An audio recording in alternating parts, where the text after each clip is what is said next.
வணக்கம் நண்பர்களே. நம்ம இந்த வீடியோவில் என்ன பார்க்க போகிறோம்னா, டிஎன்பிஎஸ்சி எக்ஸாமுக்கான ஆனுவல் பிளானர் ரிலீஸ் பண்ணிட்டாங்க. அப்போ அந்த ஆனுவல் பிளானரில் என்னென்ன எக்ஸாம் அடுத்த வருடத்தில் வரப்போகுதுன்னு சொல்லக்கூடியதை டென்டேட்டிவாக நம்மளுக்கு அனௌன்ஸ் பண்ணியிருக்காங்க. இந்தந்த மந்தில் டென்டேட்டிவாக நோட்டிஃபிகேஷன் வரப்போகுது. எந்தெந்த மாதங்களில் எக்ஸாம் நடக்க போகுது, அதற்கான ஒரு டென்டேட்டிவ் வேக்கன்சின்னு சொல்லக்கூடியது போட்டிருக்காங்க. சரி, ஓகே. அந்த போஸ்டிங் பெயர் என்ன, அந்த போஸ்டிங்கான ஏஜ் க்ரைட்டேரியா, எந்த ஏஜில் இருக்கக்கூடியவங்க எழுதலாம். அந்த போஸ்டிங் நீங்கள் ஒருவேளை உள்ளே போயிட்டீங்கன்னா கண்டிப்பாக உள்ளே போயிடுவீங்க. அந்த போஸ்டிங் போனதுக்கப்புறம் அதற்கான சேலரி டீட்டெயில் என்ன, நிறைய பேர் வந்து இந்த வீடியோ கேட்டிருந்தீங்க. சரிங்களா, உங்களுக்கான சேலரி டீட்டெயில் என்ன, அந்த போஸ்டிங்கான சேலரி டீட்டெயில் என்ன, அதே மாதிரி அந்த டென்டேட்டிவாக எந்த மந்தில் அந்த எக்ஸாம் நடக்க போகுது, இதுதான் இந்த வீடியோவில் பார்க்க போகிறோம். சரியா, கவனமாக. ஏன்னா சில பேர் வந்து சில போஸ்டிங்கை சூஸ் பண்ணி வச்சுருப்பீங்க. நான் குரூப் 3 தான் போகணும், நான் சயின்ஸ் டிபார்ட்மெண்ட் போகணும், நான் ஆர்கியாலஜிக்கல் டிபார்ட்மெண்ட் போகணும், இல்லை நான் குரூப் 4 போகணும், இல்லை குரூப் 1 போகணும். அப்போ அந்த போஸ்டிங்குள்ளே நம்ம உள்ளே என்ட்ராயிட்டோம்னா நம்மளுக்கு எவ்வளோ சேலரி கிடைக்க போகுது, தற்பொழுது எவ்வளோ சேலரி கிடைச்சிக்கிட்டு இருக்கு, இது நிரந்தரமாக இருக்காது. சரிங்களா, 1990 ஒரு சேலரி இருந்திருக்கும், 2000 ஒரு சேலரி இருந்திருக்கும், 2010 ஒன்று, 2020 ஒன்று. இது நிரந்தரமாகவே இருக்காது. அப்பப்போ சேஞ்சஸ் பண்ணுவாங்க, கட்டாயம் சேஞ்சஸ் பண்ணுவாங்க. சரியா, தற்பொழுது நம்ம பார்க்கலாம், தற்பொழுது இருக்கக்கூடிய நடைமுறையின் அடிப்படையில் எவ்வளோ சேலரி இருக்குது அப்படின்னு சொல்லி பார்ப்போம் இந்த வீடியோவில். ஓகே, அதில் முதலாவதாக நம்ம பார்க்க போகிறது TNPSC group 4 exam. TNPSC group 4 எக்ஸாமுக்கான சேலரி டீட்டெயில் தான் நம்ம பார்க்க போகிறோம். அதில் முக்கியமாக பாருங்கள், ஏஜ் 18 வயசு நீங்கள் கம்ப்ளீட் ஆகிருக்கணும். மேக்ஸிமம் ஏஜ் லிமிட்டு பார்த்தீங்கன்னா கிடையாது. ஒருவேளை நீங்கள் 10ஆம் வகுப்பு மட்டும்தான் முடிச்சிருக்கீங்கன்னா உங்களுக்கு ஏஜ் லிமிட்டு இருக்குது. புரிஞ்சதா? 10ஆம் வகுப்பு தான் உங்களுக்கான குவாலிஃபைடு எஜுகேஷனல் குவாலிஃபிகேஷனாக இருந்ததுன்னா உங்களுக்கு ஏஜ் லிமிட்டு அதில் இருக்கும். ஒருவேளை நீங்கள் 12ஆம் வகுப்பு முடிச்சிருந்தாலோ டிகிரி கம்ப்ளீட் பண்ணியிருந்தாலோ ஏஜ் லிமிட்டே கிடையாது. எதற்கு? குரூப் 4க்கு. இதே குரூப் 2 எக்ஸாம் எடுத்துட்டிங்கன்னா நீங்கள் டிகிரி கம்ப்ளீட் பண்ணியிருந்தால் உங்களுக்கு ஏஜ் லிமிட்டு கிடையாது. ஓகேவா? அதே மாதிரி இதற்கான சேலரி டீட்டெயில் பாருங்கள். பேசிக் பே தான், எல்லாமே பேசிக் பே தான். சரிங்களா, இந்த பே ஸ்கேல் பார்த்தீங்கன்னா கூடிக்கிட்டே போகும். நீங்கள் எவ்வளோ ஒர்க் எக்ஸ்பீரியன்ஸை பொறுத்து நீங்கள் இந்த பே ஸ்கேல் அளவு பார்த்தீங்கன்னா கூடிக்கிட்டே போகும். சரியா, இந்த 19,500ன்னு சொல்லக்கூடியது ஃபஸ்ட்டு உங்களுக்கு பே ஸ்கேலில் கொடுக்குறாங்க. சரிங்களா, மேக்ஸிமம் எது வரைக்கும் போகுது? 71,900 மேக்ஸிமம். இதுலேயுமே என்ன பண்ணுவாங்கன்னா, டவுனில் ஒர்க் பண்ணால் ஒரு ரேட் இருக்கும். சரிங்களா, ஒரு அலவன்சஸ் இருக்கும். அதே மாதிரி வில்லேஜில் ஒர்க் பண்ணிங்கன்னா ஒரு அலவன்சஸ் இருக்கும். சென்னை ஏரியாவில் ஒர்க் பண்ணிங்கன்னா ஒரு அலவன்சஸ் இருக்கும். சரிங்களா, அது மாறுபடும். இது வந்து நம்ம ஆவரேஜாக நான் சொல்லியிருக்கேன். ஓகேவா? அடுத்த டென்டேட்டிவ் மந்த் ஆஃப் நோட்டிஃபிகேஷன், இந்த குரூப் 4 எக்ஸாமுக்கான நோட்டிஃபிகேஷன் எப்போ வரப்போகுது சொல்லியிருக்காங்க? ஜனவரி மந்த் 2024 வரப்போகிறதா சொல்லியிருக்காங்க. அது எப்போனாலும் வரலாம். ஜனவரி வந்ததுக்கப்புறம் ஜனவரி ஃபஸ்ட் வீக்கில் வரலாம், இல்லை லாஸ்ட் வீக்கில் வரலாம். ஏதோ ஒரு நல்ல நாள் பார்த்து கூட அவங்க ரிலீஸ் பண்ணலாம். எப்போ எக்ஸாம் வரப்போகுதுன்னு சொல்லியிருக்காங்க? June month 2024. எப்போ சொல்லியிருக்காங்க? ஜூன் மந்த் 2024 தான் எக்ஸாம் வரப்போகிறதா சொல்லியிருக்காங்க. சரியா, எதற்காக ஜூன் மந்த் 2024 எக்ஸாம் வரப்போகிறதா சொல்லியிருக்காங்கன்னா, அதற்கு இடையில வந்து லோக்சபா எலெக்ஷன் வரப்போகுது. அதற்கு இடையில பார்த்தீங்கன்னா நம்மளுடைய மக்களவை தேர்தல் நடக்க போகுது. இந்த மக்களவை தேர்தலை பொறுத்தளவில் 5 ஸ்டேஜஸாக எலெக்ஷன் நடத்திக்கிட்டு இருந்தாங்க. தற்பொழுது டிஸ்கஷன் போயிட்டுருக்கு. 8 ஸ்டேஜஸாக நடத்துறது மாதிரி, 8 அடுக்கு முறையில் வந்து தேர்தல் நடத்துகிறதா டிஸ்கஷன் போயிட்டுருக்கு. ஒருவேளை 8 ஸ்டேஜஸாக நடத்தினாலும் இல்லை 5 ஸ்டேஜஸாகவே நடத்தினாலும் அதில் தமிழ்நாடுக்கு எத்தனாவது ஸ்டேஜில் வைக்கிறாங்கன்னு சொல்ல முடியாது. தமிழ்நாட்டுக்கு ஃபஸ்ட்டு ஸ்டேஜில் இருக்கலாம், 3rd ஸ்டேஜில் இருக்கலாம், இல்லை லாஸ்ட் ஸ்டேஜில் கூட இருக்கலாம். புரியுதா? இதை வந்து தமிழ்நாட்டில் நாங்கள் டிஎன்பிஎஸ்சி எக்ஸாம் வைக்கிறோம் அதனால் நீங்கள் மாற்றி வைங்கன்னா சொல்ல முடியாது. யாருமே கோர்ட்டுக்கு கூட ரைட்ஸ் கிடையாது. நம்ம பார்த்துருப்போம், கோர்ட்டுக்கு கூட பார்த்திங்கன்னா அந்த தேர்தல் ஆணையத்துடைய தேர்தல் அறிவிப்பு இதில் சொல்கிறதுல தகுதி கிடையாது. சரியா, ரைட். அதை 329 கூட பார்த்துருப்போம். அதனால தான் 19 என்ன வச்சுட்டாங்க, ஜூன் மந்தில் பொதுவாக வச்சுருக்காங்க. ஒருவேளை மே மந்த் வச்சு மே மந்தில் நம்ம தமிழகத்துக்கு எலெக்ஷன் நம்ம இருந்ததுன்னா கொஞ்சம் சிக்கலாக கொடுக்கும். அதனால தான் ஜூன்னு சொல்லிட்டாங்க. ஃபஸ்ட்டே டென்டேட்டிவாக எப்போ எக்ஸாம் நடக்க போகுது. ஓகேவா? இதற்கு அடுத்து நம்ம என்ன பார்க்க போகிறோம்னா, டிஎன்பிஎஸ்சி குரூப் 2 குரூப் 2A தற்பொழுது வரைக்கும் வேக்கன்சி. இந்த வேக்கன்சியை பொறுத்தளவில் டென்டேட்டிவ் தான். அதை ஃபஸ்ட்டு நீங்கள் தெரிஞ்சுக்கிறணும்.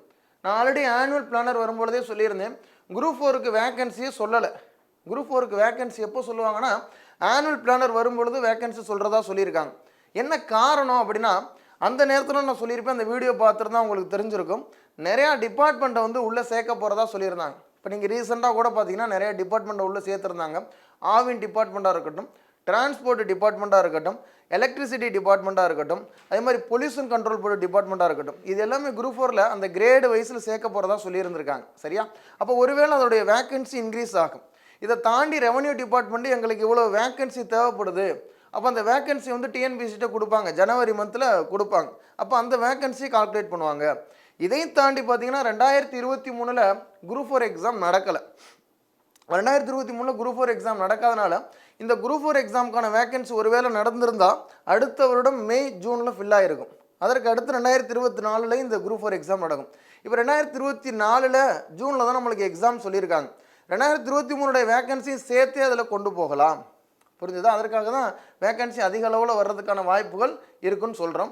ஒருவேளை நோட்டிஃபிகேஷன் வரும்பொழுது ஒரு வேக்கன்சி அனௌன்ஸ் பண்ணுறாங்கனாலும் அதுவே பார்த்தீங்கன்னா பெர்மனெண்ட்டு கிடையாது. அதுலேயும் சேஞ்ச் பண்ணிக்கிட்டே இருப்பாங்க, இன்க்ரீஸ் பண்ணிக்கிட்டே இருப்பாங்க அந்த வேக்கன்சியை. ஓகேவா? அடுத்து நம்ம பார்க்குறது பார்த்தீங்கன்னா குரூப் 2 குரூப் 2A. இதற்கு தற்பொழுது தற்காலிகமாக 1294 வேக்கன்சி சொல்லியிருக்காங்க. 1294 வேக்கன்சி சொல்லியிருக்காங்க.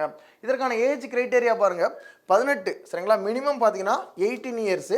இதை தாண்டி no age limit, no age limit. சரியா? நீங்கள் வந்து கட்டாயம் டிகிரி கம்ப்ளீட் பண்ணியிருக்கோன்னு சொல்லுவாங்க. சரிங்களா? 18 வயசில் கம்ப்ளீட் பண்ணியிருக்க முடியாது தான் எல்லாரும். ஒருவேளை நீங்கள் வந்து BSc degree 3rd year complete பண்ணியிருக்கலாம். சரிங்களா? 3rd இயர் கூட பிஎஸ்சி டிகிரி கம்ப்ளீட் பண்ணியிருக்கலாம். இதில் என்ன ஒன்றுனா, நீங்கள் 3rd இயர் கம்ப்ளீட் பண்ணியிருந்தாலும் 16 வயசில் நீங்கள் 3rd இயர் கம்ப்ளீட் பண்ணியிருந்தாலும் நான் இப்படி படித்தேன் அப்படின்னா 16 வயசில் வாய்ப்பே கிடையாது. சரியா? என்ன ஒன்று நீங்கள் பார்க்கணும்னா, நீங்கள் டிகிரி கம்ப்ளீட் பண்ணியிருந்தால் மட்டும்தான் இதில் டிகிரி கம்ப்ளீட் பண்ணியிருந்தால் மட்டும்தான் நோ மேக்ஸிமம் ஏஜ் லிமிட். சரியா? 12th ஸ்டாண்டர்ட்னா பார்த்தீங்கன்னா எழுத முடியாது குரூப் 2A. 10th ஸ்டாண்டர்ட் பார்த்தீங்கன்னா குரூப் 2A எழுத முடியாது. டிகிரி முடித்தவங்க தான் எழுத முடியும். டிகிரி முடித்ததில் அதே மாதிரி ஓப்பன் கேட்டகரி அந்த கேட்டகரியில் வர்றாங்கன்னா அவங்களுக்கு ஏஜ் லிமிட்டு இருக்குது, மற்றவங்களுக்கு ஏஜ் லிமிட்டு கிடையாதுன்னு சொல்லியிருப்பாங்க. சரியா? ரைட்டு. அதில் சேலரியை பொறுத்தளவில் 36,900லேருந்து 1,35,100 ரூபா வரைக்கும் இருக்குது. அந்த பே ஸ்கேல் எவ்வளோ கூடுது பாருங்கள். இனிஷியலாக 36,900லேருந்து அதே மாதிரி 1,35,100 வரைக்கும் கூடுதல் சொல்லியிருக்காங்க. இதற்கான நோட்டிஃபிகேஷன் வந்து ஆனால் இப்போவே குரூப் 2க்கான மெயின்ஸ் ரிசல்ட் வரணும். அதில் group 2 group 2A interview call for பண்ணுவாங்க. அதற்கடுத்து பார்த்தீங்கன்னா குரூப் 2A இன்டர்வியூ முடியும். அதற்கடுத்து மே மந்தில் அதற்கான நோட்டிஃபிகேஷன் சொல்லியிருக்காங்க. மே 2024 நோட்டிஃபிகேஷன் சொல்லியிருக்காங்க. எக்ஸாம் வரது எப்போ சொல்லியிருக்காங்க? ஆகஸ்ட்டில் எக்ஸாம் சொல்லியிருக்காங்க. மேலே சொல்லியிருக்காங்க நோட்டிஃபிகேஷன், ஆகஸ்ட்டில் சொல்லியிருக்காங்க எக்ஸாம் சொல்லியிருக்காங்க. சரியா? ரைட். இதற்கான சேலரி பார்த்தீங்கன்னா 36,900லேருந்து 1,35,100 வரைக்கும். சரியா? இதில் இருக்கக்கூடிய போஸ்டிங்கை பொறுத்தும் மாறுபடும். மக்களோட தொடர்புடைய போஸ்டிங் சிலது இருக்கும், சிலது ஆஃபீஸ் ரிலேட்டடாக சில போஸ்டிங் இருக்கும். அந்த போஸ்டிங்கு தகுந்தாப்புல அதனுடைய பே ஸ்கேல்னு சொல்லக்கூடியது மாறுபடும், ப்ரமோஷன் சொல்லக்கூடியது மாறுபடும். சரிங்களா? ஃபஸ்ட்டு நீங்கள் பேசிக்காக தெரிஞ்சுக்கிறீங்க குரூப் 2 அந்த போஸ்டிங்கில் என்ட்ரு ஆகிட்டா எவ்வளோ சேலரி கிடைக்க போகுது, மேக்ஸிமம் வரைக்கும் எவ்வளோ சேலரி வரைக்கும் போகும். ஓகேவா? ஓகே. அதற்கு அடுத்து நம்ம பார்க்க போகிறது டிஎன்பிஎஸ்சி குரூப் 1 எக்ஸாம். அடுத்த வருடம் வரக்கூடிய குரூப் 1க்கு தற்பொழுது எவ்வளோ வேக்கன்சி இருக்கிறதா சொல்லியிருக்காங்க? 65 வேக்கன்சி இருக்கிறதா சொல்லியிருக்காங்க. சரிங்களா? 40 45 தான் வரும்னு எதிர்பார்த்துக்கிட்டு இருந்தாங்க.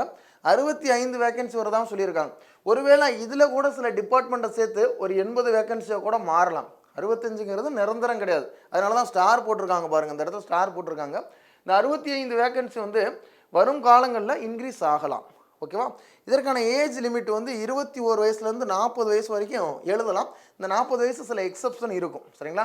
இந்த ஏஜ் கிரைட்டேரியா பொறுத்தளவில் எல்லாருமே இப்போ நான் சொல்கிறது தான் ஃபைனல்னு ஃபிக்ஸ் பண்ணிக்கிறாதீங்க. நான் இப்போ சொல்கிற ஏஜ் லிமிட் தான் ஃபைனல் சொல்லி ஃபிக்ஸ் பண்ணிக்கிறாதீங்க. என்ன காரணம் அப்படின்னு சொல்லி பார்த்தா, இதற்கு முன்னாடி 2002, 2001, 2002ல் டிஎன்பிஎஸ்சியை கலைச்சிட்டாங்க. 2001, 2002 என்ன பண்ணாங்க? டிஎன்பிஎஸ்சியை கலைச்சிட்டு 2 வருஷம் எக்ஸாமே இல்லை. அப்போ அந்த 2 வருஷத்துக்கு இடையில் யார் யாருக்குன்னா ஏஜ் பார் ஆயிருச்சோ அவங்க அதற்கு அடுத்து எழுதுகிற மாதிரி ஒரு 2 வருஷம் எக்ஸ்டெண்ட் பண்ணியிருந்தாங்க. 2 வருஷம் எக்ஸ்டெண்ட் பண்ணியிருந்தாங்க. அதே மாதிரி கோவிட் 2020-21 எக்ஸாம் நடக்கலை. சரிங்களா? அந்த நேரத்தில் நிறைய பேருக்கு ஏஜ் பார் ஆயிருக்கும். அதனால 2 வருஷம் எக்ஸ்டெண்ட் பண்ணியிருந்தாங்க அந்த காலகட்டத்திலையும். அப்போ இந்த 2023 எக்ஸாம் நடக்கவே இல்லை. குரூப் 1 எக்ஸாம் நடக்கலை, குரூப் 2 எக்ஸாம் நடக்கலை, குரூப் 4 எக்ஸாம் நடக்கலை.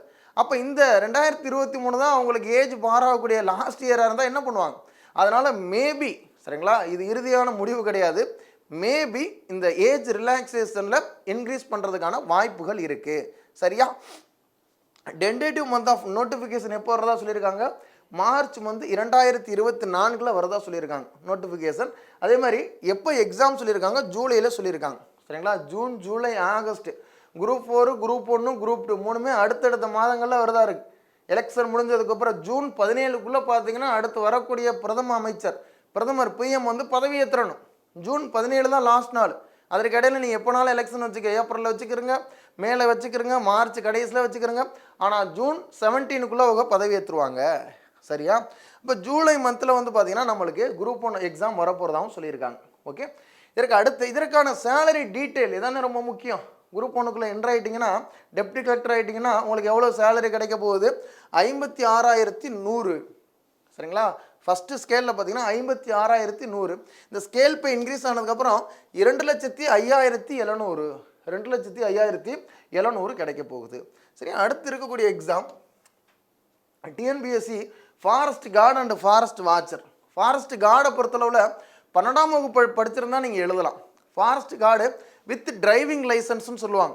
Forest guard with driving licence டிஎல்னு சொல்லுவாங்க. அந்த போஸ்டிங் அதில் பிரிப்பாங்க. அந்த நோட்டிஃபிகேஷன் நிறைய பிரித்து வரும். அதே மாதிரி ஃபாரஸ்ட் வாட்சர் எக்ஸாம் நீங்கள் எடுத்துக்கிட்டிங்கன்னா அந்த ட்ரைபல் அஃபேர்ஸ்னு சொல்லுவாங்க. அந்த இடத்துல இருக்கக்கூடிய பழங்குடி இளைஞர்களுக்காக சில போஸ்டிங் ஒதுக்கி கொடுத்துருப்பாங்க, ரிசர்வ் பண்ணி கொடுத்துருப்பாங்க. இதுனா அந்தந்த நோட்டிஃபிகேஷன் ரிலீஸ் பண்ணும்பொழுது எப்போவுமே சொல்லுவாங்க. இந்த டைம் இந்த ஃபாரஸ்ட் கார்டு, ஃபாரஸ்ட் வாட்சர் எக்ஸாம்லேயும் சில மாற்றங்கள்லாம் வர்றதுக்கு வாய்ப்புகள் இருக்குது. தற்பொழுது என்ன சொல்லியிருக்காங்க, இதை டிஎன்பிஎஸ்சிக்குள்ளே கொண்டு வந்துட்டாங்க. ஒன்று, இதற்கான வேக்கன்சி டென்டேட்டிவாக சொல்லியிருந்திருக்காங்க. இந்த வேக்கன்சி இவ்வளோ தான் வரப்போகுதுன்னு சொல்லி ஆல்ரெடி நான் ஒரு வீடியோலையும் சொல்லியிருந்திருப்பேன். 1261 வேக்கன்சி காலியாக இருக்குது. அந்த வேக்கன்சி இருக்குது, வேக்கன்ட் பொசிஷன் இருக்குது. அதற்கான நோட்டிஃபிகேஷன் வரப்போகுதுன்னு சொல்லியிருந்தோம். ஒரு 3 வேக்கன்சி இன்க்ரீஸ் பண்ணி 1264ன்னு சொல்லியிருக்காங்க. எதில்? ஃபாரஸ்ட் கார்டு, ஃபாரஸ்ட் வாட்சரில் மட்டும். சரிங்களா. இது தனியாக ஃபாரஸ்டர்னு சொல்லக்கூடிய எக்ஸாம். டிகிரி முடிச்சிருக்காங்கல்ல, டிகிரி முடிச்சிருக்கவங்க எழுதக்கூடிய எக்ஸாம் தான் ஃபாரஸ்டர் எக்ஸாம். அதுலேயுமே சயின்ஸ் பேக்ரவுண்டு டிகிரியில் ஒரு 16-17 சப்ஜெக்ட் தான், 16-17 டிபார்ட்மெண்ட் எடுத்து படித்தவங்களுக்கு மட்டும் தான் எழுதக்கூடிய குவாலிஃபிகேஷன் இருக்கும். சரிங்களா. இந்த ஃபாரஸ்ட் கார்டுலேயுமே நீங்கள் 12th வந்து காமர்ஸ் டிபார்ட்மெண்ட் எடுத்துருந்தீங்கன்னா எழுத முடியாது. சரிங்களா. அந்த நோட்டிஃபிகேஷன் வரும்பொழுது இது சேஞ்சஸ் கூட வரலாம். புரியுதா. எல்லாருமே எழுதலாம், எல்லா டிகிரி படித்தவங்களுமே எழுதலாம், அப்படி கூட ஒரு வேளை சொல்லலாம். சரியா. இதற்கான ஏஜ் லிமிட்டு 21லேருந்து 35, மேக்ஸிமம் பார்த்தீங்கன்னா 35 வயசு மேக்ஸிமம் லிமிட். இதற்கான சேலரி டீட்டெயில் பொறுத்தளவில் 18,200 தான் பேசிக் பே. 18,200 தான்னு சொல்லக்கூடாது, 18,200. வெறும் 200 ரூபாய் இருந்தாலும் அது ஒரு காசு தானே. 18,200. அதிலிருந்து 57,900 வரைக்கும் இருக்க போகுது. 57,900 வரைக்கும். ஃபாரஸ்ட் கார்டு, ஃபாரஸ்ட் வாட்சர்னு சொல்லக்கூடியது. யாராவது உங்களுக்கு தெரிந்த உறவினர்கள் இருந்தாலும் கேட்டு பாருங்கள். நல்ல போஸ்டிங் தான். சரிங்களா. ஃபாரஸ்ட் கார்டாக இருக்கட்டும், ஃபாரஸ்ட் வாட்சராக இருக்கட்டும், ஃபாரஸ்ட் டிபார்ட்மெண்ட்டாக இருக்கக்கூடிய போஸ்டிங். ஐயோ காட்டுக்குள்ளே விட்டுருவாங்களோ நினைக்கக்கூடாது. ஐயோ காட்டுக்குள்ளே விட்டுருவாங்க போல், காட்டில் நிறையா சிங்கம் புலினா வரும் போல், அதில் தான் நம்ம போய் சண்டை போடணும்னு நினைக்கக்கூடாது. சரியா. நல்ல அற்புதமான போஸ்டிங் தான். நீங்கள் யாராவது உங்கள் ரிலேட்டிவ் இருந்தாலும் கேட்டு பாருங்கள். சரியா. அடுத்த டென்டேட்டிவ் மந்த் ஆஃப் நோட்டிஃபிகேஷன். இதற்கு எப்போ நோட்டிஃபிகேஷன் வரப்போகுதுன்னு சொல்லியிருக்காங்க? மார்ச் மந்த் 2024 சொல்லியிருக்காங்க. வரக்கூடிய மார்ச் மாதம் 2024. அப்போ எல்லா மாதமும் நம்மளுக்கு நோட்டிஃபிகேஷன் வருது. ஃபஸ்ட் ஒரு 3 மாதம் 4 மாதம் நோட்டிஃபிகேஷனுக்காகவே ஒதுக்கி வச்சுருக்காங்க. அதற்கடுத்து வரக்கூடியது எலெக்ஷன் முடிஞ்சு, ரிசல்ட் முடிஞ்சு, அதற்கடுத்து பார்த்தீங்கன்னா எக்ஸாமுக்காகவே ஒதுக்கி வச்சுருக்காங்க. பாருங்கள், அடுத்து ஜூன் மந்தில் எக்ஸாம் சொல்லியிருக்காங்க. டென்டேட்டிவ் மந்த் ஆஃப் எக்ஸாமினேஷன் என்ன? ஜூன் 2024. என்ன கொஞ்சம் சயின்ஸில் கொஞ்சம் அதிகமான இன்வால்வ் ஆகி படிக்கிறது மாதிரி இருக்கும். இந்த forest guard, forest watcher, forest department படிக்கிறதுக்கே ப்ரீவியஸ் கொஸ்டின் பேப்பர் எடுத்து பார்த்தீங்கனாலே தெரியும். கொஞ்சம் சயின்ஸில் வந்து அதிகமாக படிக்கிற மாதிரியே இருக்கும். ஓகேவா. இதுக்கு அடுத்து டிஎன்பிஎஸ்சி ஃபாரஸ்டர் எக்ஸாம். சரிங்களா. இது அது தனியாக சொல்லியிருந்தேன். இது டிகிரி முடிச்சிருக்கணும்னு சொன்னேன். டிஎன்பிஎஸ்சி ஃபாரஸ்டர் எக்ஸாம் நீங்கள் எழுதணும்னா டிகிரி கம்ப்ளீட் பண்ணியிருக்கணும்.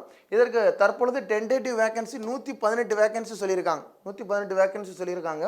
Age limit, age criteria minimum age 21, maximum age 35. Age பொறுத்தளவில் மாறலாம்னு சொல்லியிருக்கேன். சரிங்களா. ஏஜ் வந்து இதுதான் ஃபைனல் கிடையாது. 35, 36 போகலாம், 37 கூட போகலாம். ஏஜ் ரிலாக்ஸேஷன் கண்டிப்பாக கொடுக்கறதுக்கு வாய்ப்புகள் இருக்குது. சரியா. அடுத்த சேலரி பொறுத்தளவில் 35,900 1,13,500 வரைக்கும் இருக்குது. சரிங்களா. ஃபாரஸ்ட் கார்டு, ஃபாரஸ்ட் வாட்சருக்கும் இந்த ஃபாரஸ்டருக்கு இருக்கக்கூடிய கொஞ்சம் டிஃப்ரென்ஸை தெரிஞ்சுக்கிறேங்க. சரிங்களா. அது வந்து பார்த்தீங்கன்னா 10th ஃபாரஸ்ட் வாட்சர்ஸ். சரிங்களா. 12th forest card. அதே மாதிரி நீங்கள் டிகிரி முடிச்சிருந்தீங்கன்னா ஃபாரஸ்டர் எக்ஸாம். ஓகேவா. டென்டேட்டிவ் மந்த் ஆஃப் நோட்டிஃபிகேஷன் எப்போ வரப்போகுதுன்னு சொல்லியிருக்காங்க? மே 2024 வரதா சொல்லியிருக்காங்க. இதோடைய எக்ஸாம் வந்து ஆகஸ்ட் மந்த் வரதா சொல்லியிருக்காங்க. எக்ஸாம் எப்போ சொல்லியிருக்காங்க? ஆகஸ்ட் 2024 வரதா சொல்லியிருக்காங்க. ரைட். அடுத்து TNPSC combined engineering service. TNPSC combined engineering service exam 2024 combined engineering service சரிங்களா, சபார்டினேட் சொல்லலை, தனித்தனியாக எக்ஸாம் வைப்பாங்க. ஏஇன்னு சொல்லுவாங்க, ஜேஇன்னு சொல்லுவாங்க சரியா. அதில் வேக்கன்சி எவ்வளோ சொல்லியிருக்காங்க, 47 வேக்கன்சி.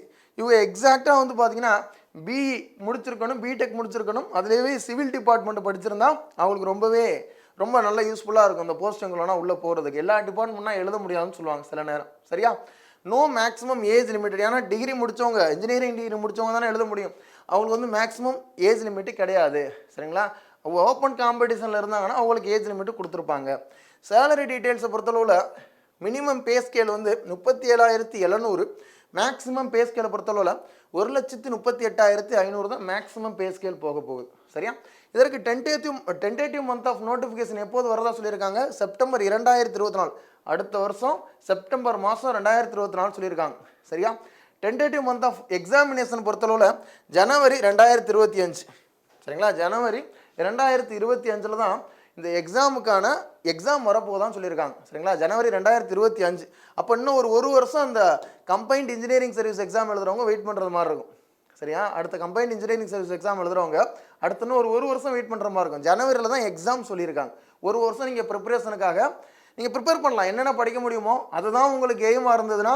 ஏன்னா இதுக்கு முன்னாடி எக்ஸாம் எழுதி ஒரு ஜஸ்ட்டு கொஞ்சம் மார்க்கில் நீங்கள் விட்டுருந்தீங்கன்னா நீங்கள் இந்த எக்ஸாமுக்கு ஒரு வருஷம் தயாராகலாம் சரிங்களா. அதுக்கு இடையில மற்ற எக்ஸாம் வரதுன்னா அட்டன் பண்ணிவிட்டு இந்த எக்ஸாம் நீங்கள் தனியாகவே தயாராகலாம். இந்த வேகன்சி இன்க்ரீஸ் பண்ணுறதுக்கு வாய்ப்பு இருக்குது. ஏன்னா 2025 இதில் சேர்த்துட்டாங்கன்னா சரியா. இதற்கு அடுத்து நம்ம பார்க்க போகிறது அதே கம்பைன்டு இன்ஜினியரிங்கில் சபார்டினேட் சர்வீஸ். இதற்கான வேகன்சி தற்பொழுது எவ்வளோ சொல்லியிருக்காங்க, இது கொஞ்சம் அதிகமாக வரும் சரிங்களா. இன்ஜினியரிங் சர்வீஸ்க்கு அதை இங்கே கம்பேர் பண்ணிங்கன்னா அந்த சபார்டினேட் சர்வீஸில் கொஞ்சம் வேகன்சி அதிகமாக வரும். 467 வேகன்சி சொல்லியிருக்காங்க. தற்பொழுது எவ்வளோ சொல்லியிருக்காங்க, 467 வேகன்சி சொல்லியிருக்காங்க. இதற்கான சேலரி டீட்டெயில் 19,500 பே ஸ்கேல். அதில் ஃபஸ்ட்டு இனிஷியலாக 19,500, அட் லாஸ்ட்டில் வந்து உங்களுக்கு 1,30,400. இதெல்லாம் இன்க்ரீஸ் ஆகிட்டு தான் இருக்கும் சரியா. 2024 எப்படி இருக்க போகுதுன்னு தெரியாது, 2025 எப்படி இருக்க போகுதுன்னு கிடையாது சரிங்களா. தற்பொழுது இருக்கக்கூடிய நடைமுறை அடிப்படையில் இந்த பே ஸ்கேல் கொடுக்குறாங்க. நோ மேக்ஸிமம் ஏஜ் லிமிட் தான். அதே மாதிரி இதற்கான நோட்டிஃபிகேஷன் எப்போ வரதா சொல்லியிருக்காங்க, இது 2024 நோட்டிஃபிகேஷன் வருது, 2024 எக்ஸாம் வருது புரியுதா, சபார்டினேட் சர்வீஸுக்கு சரியா. இன்ஜினியரிங் சர்வீஸை பொறுத்தளவில் அது வந்து 2025 எக்ஸாம் சொல்லியிருக்காங்க. இது April 2024 notification. Tentative month of examination July 2024 சொல்லியிருக்காங்க, அதே ஜூலையிலே சொல்லியிருக்காங்க. ஓகே, அடுத்து டிஎன்பிஎஸ்சி கம்பைன்டு சயின்ஸ் சர்வீஸ். இப்போ புதுசாக கம்பைன்டு சயின்ஸ் சர்வீஸ்னு சொல்லி கொண்டு வந்திருக்காங்க. இதற்கு முன்னாடி பிரித்து வைப்பாங்க. லேப் அசிஸ்டன்ட் அது ரிலேட்டடாக இருக்கட்டும் சரிங்களா, அதே மாதிரி பயோடெக் ரிலேட்டடாக இருக்கட்டும், அதே மாதிரி பிளட் ரிலேட்டடாக இருக்கட்டும், சயின்ஸ் டிபார்ட்மெண்டல் எக்ஸாமை வந்து கம்பைன்டு சயின்ஸ் சர்வீஸுக்குள்ளே கொண்டு வர்றாங்க சரிங்களா. ஃபார்மசூட்டிக்கல் டிபார்ட்மெண்ட்டாக இருக்கட்டும், ஹெல்த் இன்ஸ்பெக்டர் டிபார்ட்மெண்ட்டாக இருக்கட்டும், இது எல்லாமே இந்த சயின்ஸ் சர்வீஸுக்குள்ளே கொண்டு வர்றாங்க. தற்பொழுது வேகன்சி ஒரு 96 வேகன்சி. மொத்தமாக இதற்கு முன்னாடி வந்து 8 வேகன்சி 4 வேகன்சி தனித்தனியாக வைப்பாங்க சரிங்களா. 8 வேகன்சிக்கு தனியாக, 4 வேகன்சிக்கு தனியாக, ஒரு 15 வேகன்சிக்கு தனியாக வைப்பாங்க. இப்போ மொத்தமாக கொண்டு வர்றாங்க சரியா. ரைட், இதில் மேக்ஸிமம் ஏஜ் லிமிட் வந்து 21, மினிமம் மேக்ஸிமம் 35. மினிமம் பார்த்தீங்கன்னா 21, மேக்ஸிமம் வந்து 35. சேலரி டீட்டெயில்டை பொறுத்தளவில் 56,100 மினிமம், 56,100 வந்து மினிமம். மேக்ஸிமம் வந்து 2,05,700. மேக்ஸிமம் எவ்வளவு, 2,05,700 சரிங்களா. மினிமம் வந்து 56,100 ரூபாய் வந்து மினிமம் சேலரி சரியா. மேக்ஸிமம் பார்த்தீங்கன்னா 2,05,700 கிடைக்க போகுது. டென்டேட்டிவ் மந்த் ஆஃப் நோட்டிஃபிகேஷன் எப்போ வரதா சொல்லியிருக்காங்க, ஜூன் 2024 வரதா சொல்லியிருக்காங்க. சயின்ஸ் எக்ஸாம் பார்த்தீங்கன்னா ஜூன் 2024 சொல்லியிருக்காங்க. செப்டம்பர்லேயே எக்ஸாம் சொல்லிட்டாங்க. ஜூலை, ஆகஸ்ட், செப்டம்பர் ஒரு 2 மாதம் கேப்பு தான். இதற்குனா ஒரு 2 மாதம் தான் கேப் விட்டுருக்காங்க. செப்டம்பர் 2024 எக்ஸாம் சொல்லிட்டாங்க. ஓகே, இதுக்கு அடுத்து TNPSC combined statistical subordinate service. 2021 எல்லா வருடமும் நடந்துக்கிட்டு இருக்கிற எக்ஸாம்னா இது ஒன்று. ஸ்டாட்டிஸ்டிக்கல் சர்வீஸ் எக்ஸாம் பார்த்தீங்கன்னா 2021 நடந்துச்சு, 2022 நடந்துச்சு, 2023 நடந்துச்சு, அடுத்து 2024 கொண்டு வந்துட்டாங்க சரியா. இதற்கான வேகன்சி 23 வேகன்சி சொல்லியிருக்காங்க சரிங்களா. ஸ்டாட்டிஸ்டிக்கல் டிபார்ட்மெண்ட் படிச்சிருக்கணும், எம்பிஏ டிபார்ட்மெண்ட் படிச்சிருக்கணும், காமர்ஸ் டிபார்ட்மெண்ட் படிச்சிருக்கணும்னு சொல்லி அந்த நேரத்தில் சொல்லுவாங்க சரிங்களா. இதுலேயும் சேஞ்சஸ் வரலாம். நான் தான் சொல்லக்கூடியதில் ஏஜாக இருக்கட்டும், எஜுகேஷனல் குவாலிஃபிகேஷனாக இருக்கட்டும், இதில்னா மாற்றங்கள் வர்றதுக்கு வாய்ப்புகள் தான் இருக்குது சரிங்களா. கண்டிப்பாக மாற்றம் பண்ணுவாங்கன்னு சொல்ல முடியாது. ஒருவேளை எல்லாருமே எழுதலான்னு கொண்டு வந்துட்டாங்கன்னா நல்லது தானே, ஓகேவா. No maximum limit. சேலரி பொறுத்தளவில் 19,500 வந்து பே ஸ்கேலில் கொடுக்குறாங்க. அதே மாதிரி அதிகபட்சம் 71,900. சரிங்களா? நீங்கள் ப்ரொமோஷன் ஆகி ஸ்கேல் பே இன்க்ரீஸ் ஆக பார்த்தீங்கன்னா உங்களுக்கு 71,900 ரூபாய் கிடைக்க போகுது. சரியா? அடுத்து ஜூன் 2024. இப்போவே நீங்கள் அவ்வளோ சேலரி வாங்குறதா நினச்சிக்கிறீங்க. எந்தெந்த போஸ்டிங்கில் போகணும்னு நினைக்கிறீங்களோ, நம்ம ஒருவேளை அந்த போஸ்டிங்கில் போனதுக்கப்புறம் ஒரு 40,000 40,000 சேலரி வாங்குகிறோம், நம்ம கையில் வாங்குகிறோம். அந்த சேலரி வச்சு நம்ம என்ன பண்ண போகிறோம் அப்படின்னு சொல்லி ஜஸ்ட் அதெல்லாம் திங்க் பண்ணிப்பார். சரிங்களா? அதெல்லாம் திங்க் பண்ணி எல்லா வகையிலும் எந்தெந்த வகையில் நம்ம போஸ்டிங் போக முடியுமோ, சரிங்களா, நம்ம மனசுக்குள்ளே எந்தெந்த அளவுக்கு எடுத்துக்க முடியுமோ எல்லாமே உங்கள் மனசுக்குள்ளே உள்வாங்கிக்கிறங்க. ஓகேவா? டென்டேட்டிவ் மந்த் ஆஃப் நோட்டிஃபிகேஷனை பொறுத்தளவில் ஜூன் 2024 வரதா சொல்லியிருக்காங்க. இந்த எக்ஸாம் எப்போ சொல்லியிருக்காங்க? செப்டம்பரில் சொல்லியிருக்காங்க. சரிங்களா? ஜூனில் நோட்டிஃபிகேஷன், செப்டம்பரில் பார்த்தீங்கன்னா எக்ஸாம் சொல்லியிருக்காங்க. இதற்கு அடுத்து TNPSC combined physical education service. இதற்கு வேகன்சி எவ்வளோ சொல்லியிருக்காங்க? ஒரு 12 வேகன்சி இருக்கிறதா சொல்லியிருக்காங்க. சரிங்களா? 12 வேகன்சி இருக்கிறதா சொல்லியிருக்காங்க ஃபிசிக்கல் எஜுகேஷன் சர்வீஸுக்கு. இதுலேயும் பார்த்தீங்கன்னா நிறைய இன்க்ரீஸ் ஆகிறதுக்கு வாய்ப்புகள் இருக்குது. சரியா? அதற்கு இன்னும் மேக்ஸிமம் ஏஜ் லிமிட்டு 19,500 ரூபாய் மினிமம். அதில் பே ஸ்கேல் 19,500, மேக்ஸிமம் 1,30,400. சரிங்களா? மேக்ஸிமம் பார்த்தீங்கன்னா 1,30,400 இருக்க போகுது. Tentative month of notification July 2024 வரப்போகுது. அக்டோபரில் எக்ஸாம். சரிங்களா? ஜூலையில் நோட்டிஃபிகேஷன், அக்டோபரில் வந்து பார்த்தீங்கன்னா எக்ஸாம். இந்த பிஇடி டிபார்ட்மெண்ட் ரிலேட்டடாக, ஃபிசிக்கல் எஜுகேஷன் சர்வீஸ் ரிலேட்டடாக பார்த்தீங்கன்னா யாரெல்லாம் இதற்கு தயாராகிறீங்களோ இதை கரெக்டாக புரிஞ்சுக்கிறங்க. சரிங்களா? எவ்வளோ சேலரி வரப்போகுது, தற்பொழுது எவ்வளோ வேகன்சி இருக்குது, எப்போ நோட்டிஃபிகேஷன் ரிலீஸ் பண்ண போகிறாங்க, எப்போது எக்ஸாம் சொல்லி. சரியா? அடுத்து டிஎன்பிஎஸ்சி ஆர்கியாலஜிக்கல் ஆஃபீஸர். சரிங்களா? தொல்பொருள் ஆராய்ச்சி அலுவலர்னு சொல்லுவாங்கல்ல, டிஎன்பிஎஸ்சி ஆர்கியாலஜிக்கல் ஆஃபீஸர். இப்போ நிறைய இடத்துல தொல்பொருள் ஆராய்ச்சி நடக்குதுல்ல, அதற்கு கவர்மெண்ட் ஸ்டாஃப் போடுறாங்கல்ல, அந்த ஆஃபீஸர்ஸ் அதற்கான வேகன்சி தற்பொழுது 14 இருக்கிறதா சொல்லியிருக்காங்க. தற்பொழுது எத்தனை சொல்லியிருக்காங்க? 14 வேகன்சி சொல்லியிருக்காங்க. இதற்கும் டிகிரி கம்ப்ளீட் பண்ணியிருக்கணும். நோ மேக்ஸிமம் ஏஜ் லிமிட் தான். சரிங்களா? ஓப்பன் கேட்டகரி எல்லாத்துலேயுமே மேக்ஸிமம் ஏஜ் லிமிட் பார்த்தீங்கன்னா இருக்கும். புரியா? அதை கரெக்டாக தெரிஞ்சுக்கிறேங்க. இந்த மேக்ஸிமம் ஏஜ் லிமிட்டாக இருக்கட்டும், மினிமம் ஏஜ் லிமிட்டாக இருக்கட்டும், இது எல்லாமே வந்து அந்தந்த நோட்டிஃபிகேஷன் அப்போ தயவு செஞ்சு ஃபுல்லாக பார்த்துருங்க. சரிங்களா? அந்த நேரத்தில் சில எக்ஸாமுக்கு இன்க்ரீஸ் பண்ணுவாங்க, சில எக்ஸாமுக்கு குறைக்கலாம். ஓகேவா? சேலரி டீட்டெயில் பொறுத்தளவில் 36,200 மினிமம். பே ஸ்கேல் ஃபஸ்ட்டே எவ்வளவு? 36,200 ரூபாய் வந்து மினிமம் கிடைக்க போகுது. இதை தாண்டி வந்து 1,14,800 ரூபாய் வந்து ஸ்கேல் இன்க்ரீஸ் ஆக அந்த பே ஸ்கேல் வந்து கூடும். 1,14,800 ரூபாய் சொல்லியிருக்காங்க. 800 ரூபாய். அடுத்து tentative month of notification July 2024 notification, அக்டோபரில் வந்து பார்த்தீங்கன்னா எக்ஸாம் சொல்லியிருக்காங்க. Okay. TNPSC English reporter, Tamil Nadu legislative assembly secretariat, Tamil Nadu சட்டப்பேரவை இருக்குல்ல, தமிழ்நாடு சட்டப்பேரவை செயலகத்தில் இருக்கக்கூடியதில் இங்கிலீஷ் ரிப்போர்ட்டர். சரிங்களா? இங்கிலீஷ் ரிப்போர்ட்டர்னு சொல்லக்கூடிய ஒரு போஸ்டிங், ஒரு 6 வேகன்சி அனௌன்ஸ் பண்ணியிருக்காங்க. இந்த 6 வேகன்சிக்கு மினிமம் ஏஜ் லிமிட் 18, மேக்ஸிமம் பார்த்தீங்கன்னா no age limit. Minimum 18, maximum பார்த்தீங்கன்னா நோ ஏஜ் லிமிட். சரியா? சேலரி டீட்டெயில் பொறுத்தளவில் 56,100 ரூபாய். மினிமமே எவ்வளோ பாருங்க? 56,100 ரூபாய். இன்க்ரீஸும் பண்ண வேணாம், ஒன்றும் பண்ண வேணாம், இது மட்டும் கிடைச்சாவே போதும்னு சொல்லி கூட நிறைய பேர் நினைக்கலாம். 56,100 ரூபாய் மினிமம் சேலரி ஸ்கேல் பே 1ல். இது வந்து இன்க்ரீஸ் ஆனதுக்கு உங்களுக்கு 2,05,700 ரூபாய் வரைக்கும் உங்களுக்கு கிடைக்க போகுது. ஓகேவா? அடுத்து டென்டேட்டிவ் மந்த் ஆஃப் நோட்டிஃபிகேஷன் பிப்ரவரி 2024. சரியா?